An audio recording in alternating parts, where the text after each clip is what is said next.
Good evening and salutations, my Days of Our Lives fans. I'm not gonna lie, some of this stuff just seems stupid. I'm not even gonna lie. Some of this story just seems kind of dumb. Um, you know what? Let's start with the gift that no one wants, but unfortunately we just gotta sit there and deal with. Gwen continues to act like a damn jackass. At some point, Jack just had enough, and he starts to write her a check. Just a check to get her away from his family. Now, I know there's going to be some people that's going to be like, oh, well, Jack hurt her feelings, and she didn't deserve that, and that was really bad. You know what? I don't care. I really don't care. For somebody who spent damn near their whole life plotting and planning revenge because you only heard one side of the story,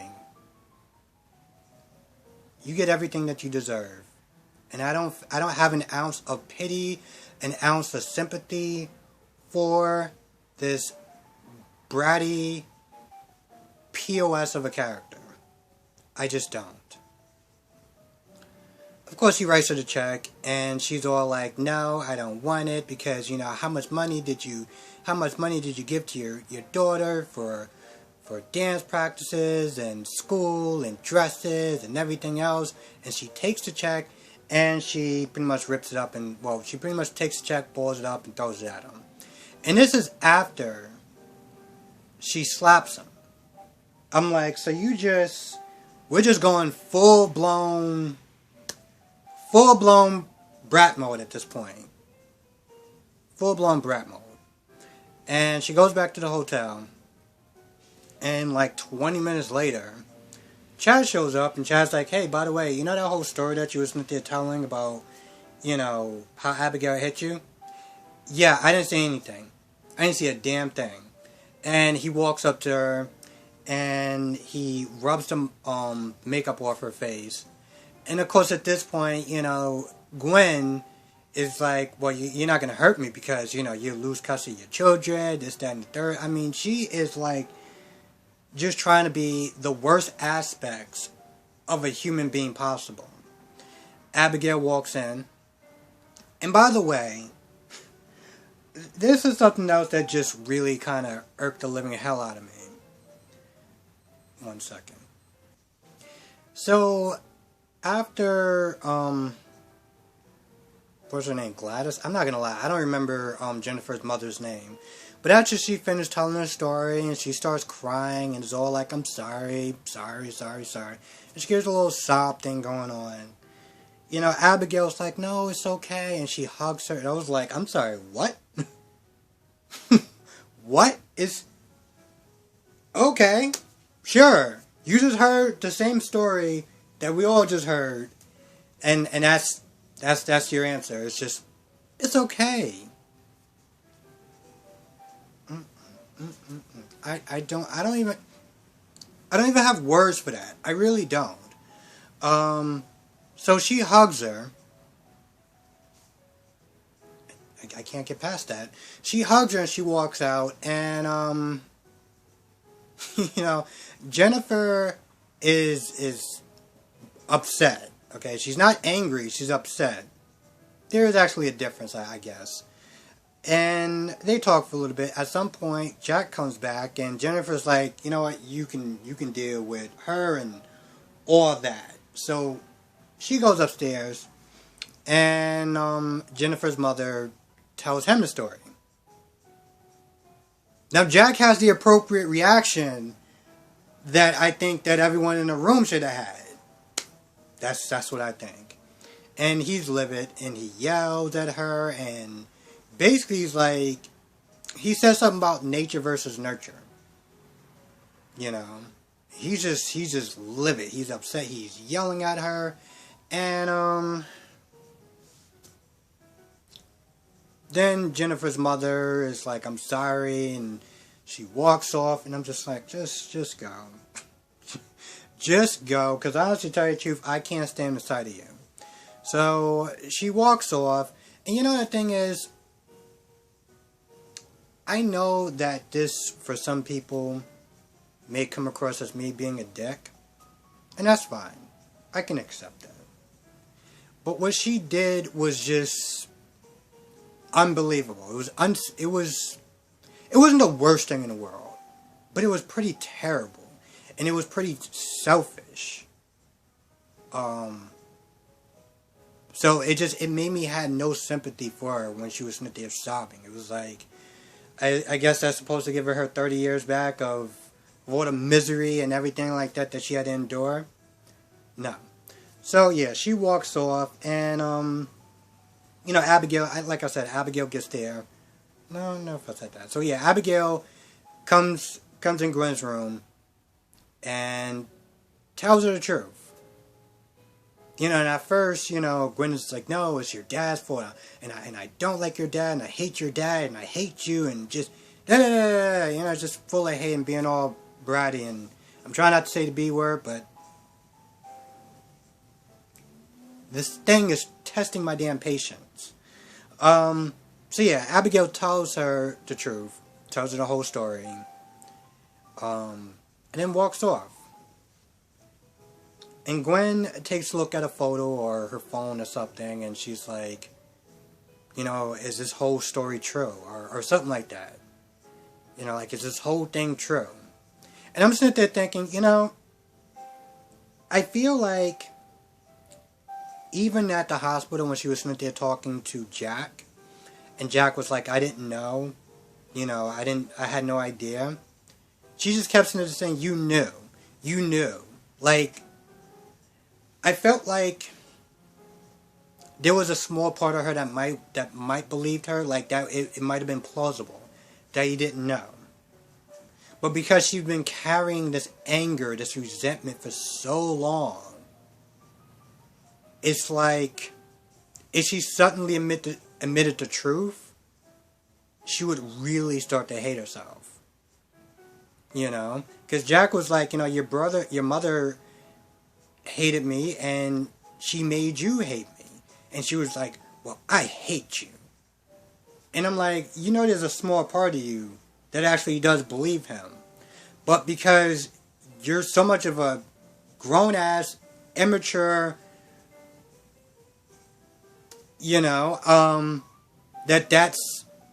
it's easier for her to hate him than for her to try to understand him, to try to get his perspective. And that's the saddest part of all about this whole dumb story, is that this whole plot, the whole blowing up their marriage and destroying their family, it was all based off of one person's perspective. And she never bothered to try to hear his side, because it was just easier for her to hate someone. And that doesn't make a good character. That doesn't make a good villain. And I've read the comments, oh, I love her, she has spunk, which I hate that word, but she shakes things up. And I'm like, yeah, you can shake stuff up, but if you don't do it in the right way, then it just comes across as whatever this garbage is. Which, again, I know that people don't, some people that don't watch this, that watch this don't watch General Hospital, but this is the exact same problem that I had with the villain on that show. This whole thing is just whatever. I felt like this episode wasn't really that long. So you had that story. And then you had Eli and Lonnie questioning Rainer. And honestly, to tell you the truth, it only went somewhat in the right direction. So they questioned her. And long story short, when Rainer said the word Madame, that's when Lonnie was like, yeah, we know somebody like that. And they figure out it's Vivian that has the babies. That's it. That's literally it. She just drawn out that whole thing, and we finally got the answer. So, awesome. Now, on the other side of town, I'm not going to lie, I didn't really remember his name, but they actually did say his name, and they said her name towards the end. I really think they should be doing that more. Say some of these characters' name, because honestly, to tell you the truth, when I was sitting there writing my notes, I just said, villain and lackey. Yeah, because they didn't sit there and say their names for a little bit. And he finally said his name was Ivan. I think that's his name. Ivan? Okay. Maybe it's a European thing, but when I think of the word Ivan, and hopefully I'm using his name right, I kind of thought that was a woman's name, but okay, you know what? Ashley and other places could be a male's name, so whatever. So Ivan is, actually, to tell you the truth, it was Ivan's, it was Ivan the one that, like, he's the one that wanted to take these babies, not Vivian. I thought Vivian was the one that was pulling strings, but it was really Ivan. And he took the babies to make up for, you know, that whole mishap with Jake and everything like that. So you're trying to present these two babies to her, and she's like, you know, I'm not like I'm not older now. I don't know if I could really take care of two children. I don't know about that.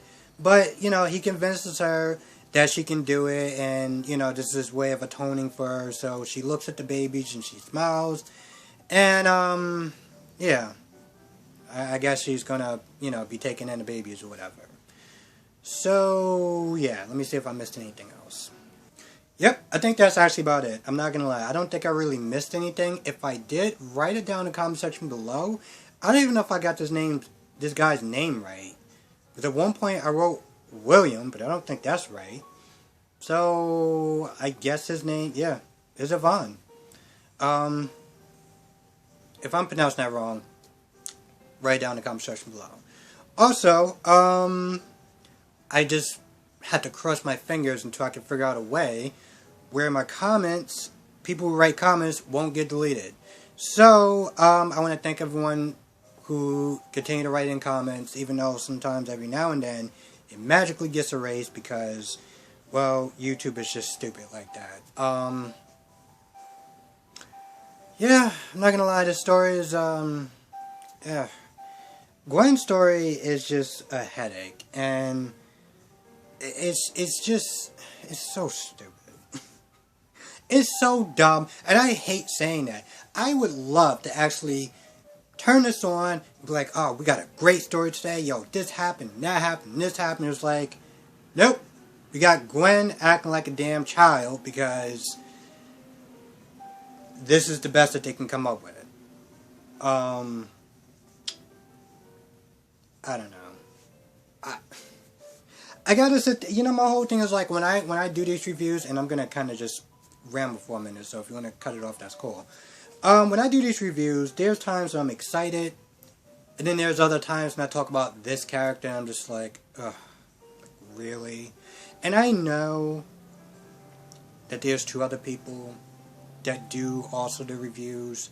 Well, that do days reviews like I do. So I do appreciate people that do stick with me as far as watching my reviews.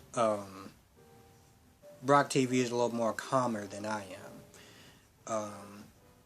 Which is cool. He's been doing it for a while, and he just has a more calmer demeanor. It's just, when I watch it, I get into it, and just as a fan, you know, my emotions go up and down. So if I'm, well, let's say if I'm, being really mean to a character like Allie Horton, is because she's just generally annoying me.